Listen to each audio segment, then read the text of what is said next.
Nakapagtala ng isang matagumpay na operasyon ng PNP Quezon City Police Station na nagpapakita ng kanilang dedikasyon sa serbisyo publiko at sa kaligtasan ng mamamayan.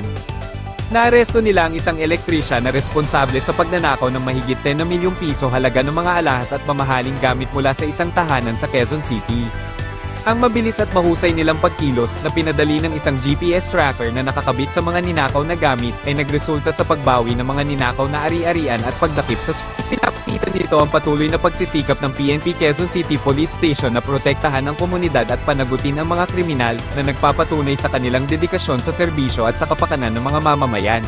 Kaya sinundan lang natin ang sinundan yung tracker hanggang sa matunto natin yung isang kotse na nakaparada. At nung nakapagtanong-tanong tayo, ayon doon sa mga residente, hindi nila kilala yung nasabing kotse at kung sinong may-ari. Hindi namin tinanggal muna yung sasakyan dahil alam namin, babalik yan. So, nagantay tayo ng almost 5 hours yung ating nakatanim na tao doon sa area. Pagbalik ng suspect, dito binuksan ng mga pulis ang trunk ng kotse at tumambad sa kanila ang mga gamit ni Elmer. Rolex. Yung mga nawawalang gamit ng ating biktima ay naandun lahat. At pina-identify natin sa kanya ito at 100% na yung gamit niya nawawala.